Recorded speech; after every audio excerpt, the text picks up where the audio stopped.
Okay guys, so right away off the bat, I'm gonna let you guys know, okay? I have no clue. I don't know anything about Warcraft. I don't know anything about the lore of Warcraft, so I can't tell you about the fan service if it does good or if it does bad. The only thing I know about it is that it's an online game. It's mostly for PC. I'm pretty sure some people have made. I'm pretty sure it's possibly made on consoles. I don't know. This game was pretty much turned into a movie, so now we are pretty much basing this movie. If it does really good, then it will make sense for more future game movies. That this will be pretty much the gold standard of how game movies should be produced. So, with that being said, let's go ahead and let's check it out. Hi, I'm Albert. Hi, I'm Danny. Hi, I'm Jazz. Hi, I'm Toby. Welcome to Gamer State.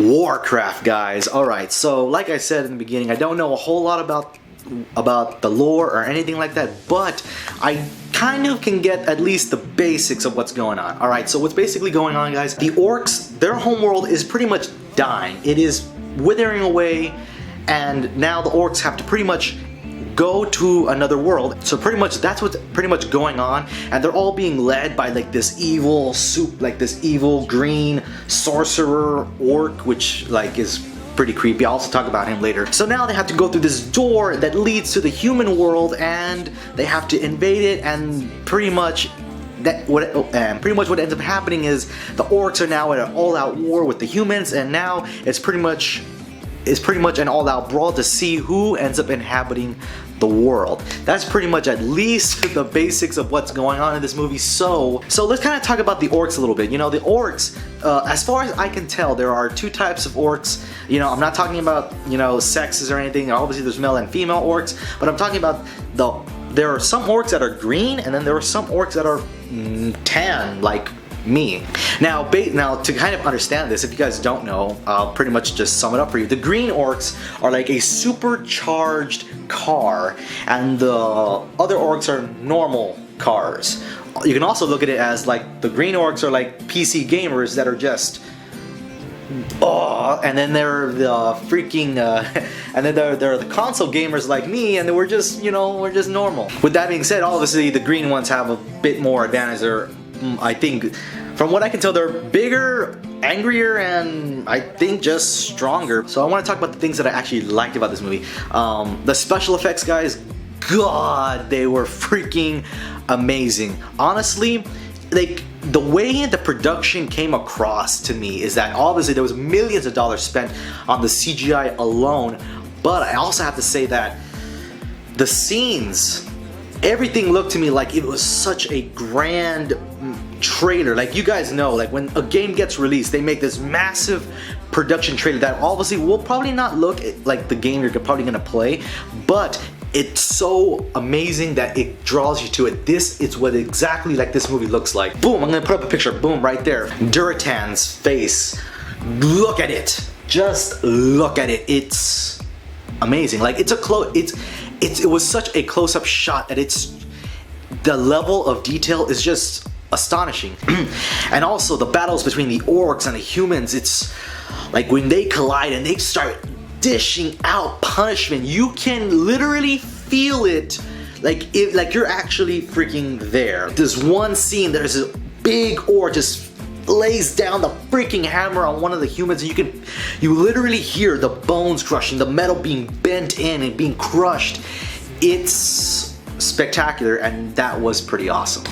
Again, getting back to Duratan, guys, Duratan, he was the star of this movie. You know, very early on, they depict him as, you know, he's a chief. He's in charge of his whole clan. Not only that, but he's also funny. He has some funny moments in the movie.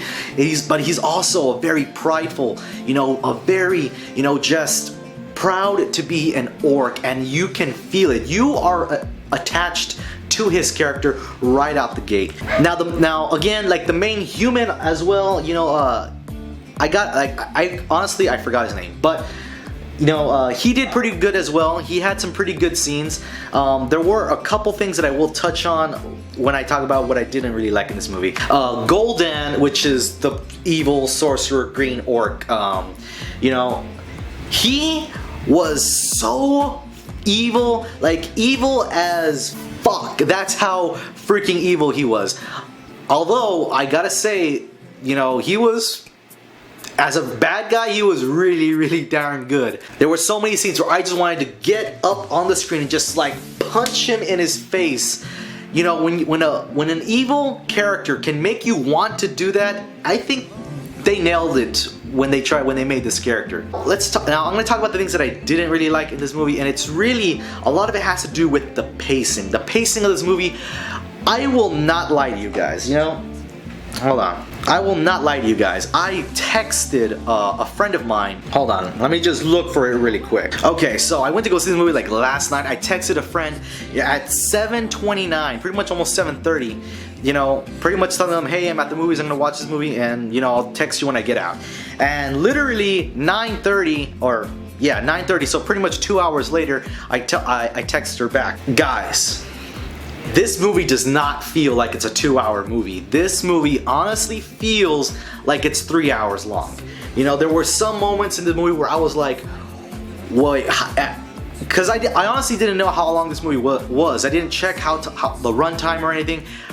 I felt like this movie was an honest to God 3-hour long movie, which to me, when I was looking at the movie, I was like, yeah, I can understand why it's probably 3 hours. This movie is drawing so much lore from WarCraft, from what I understand. You know, it's like trying to make this gigantic movie, which should have possibly maybe been 3 hours, although judging by it's only 2 hours long and it feels longer, probably wouldn't have been a good idea. This movie feels like it was made to be split up into a series of like TV shows, but you know, the production value probably wouldn't have been there, and it's probably wouldn't have been as good as this. But I gotta say, even though it's that long, you know, I'm not saying that it's not boring. There's plenty of time throughout where it's kind of dragging on, where you're still kind of interested in what's going on. There's a lot of mystery, there's a lot of crazy things going on, and it's a lot to process if you're not already a fan of Warcraft. But other than that, you know, it was just kind of like, it was like dragging a huge weight along, and you know, it's just, but other than that, like I said, it wasn't boring. It still kept me interested in the movie. It's just a little bit like, it's just weird. Going back to the main human again, I gotta say that there were a couple of weird moments with this character. Now, like one of them happens to be that there was this out of nowhere romance with another character. I'm not gonna spoil anything for you guys, but this romance literally, it didn't feel organic. It didn't feel like it was a natural connection. With this main human, guys, if there was another scene where, like, honestly, you were meant to draw tears down your face, and to me, I was just kind of like, well, that's kind of sad right there. To me, that has to do with the pacing. The character that kind of bit the dust. You know, it didn't feel like I was connected to him. It just felt like he was just another character, because sometimes the movie goes really, really quick through some parts and then just slows down really, really bad and then picks up the pace again. Wrapping this whole video up, guys, this movie has plenty of things going for it. There are some small things that kind of drag this movie down. As well as, like I kind of mentioned in the special effects, but the magic in this movie, awesome. Like, when in a movie that is based around, or has the majority of the runtime focusing on about magic, it has really, really awesome magic in this movie. But nonetheless, guys, like I said, there's great characters, there's great performances, but obviously a lot of voice acting involved. You know, the CGI was amazing. The pacing was bad, and you know, there was some weird out of nowhere romances and some, you know, characters that you didn't really care about where you were meant to. Overall, guys, this movie, I'm gonna give it a 8 out of 10, guys. It wasn't the best movie of all time, but for a video game standard, I would say it's pretty damn good. At least for now, it should be held at least where the bar should be set when trying to make a game into a movie. Then that's it for me, guys. I hope you guys enjoyed it, and if you did, by all means, hit that like button as well as subscribe to my YouTube channel. If you thought this video completely sucked, there's a dislike button right down there for you to press, and I will see you guys in the next video. Peace.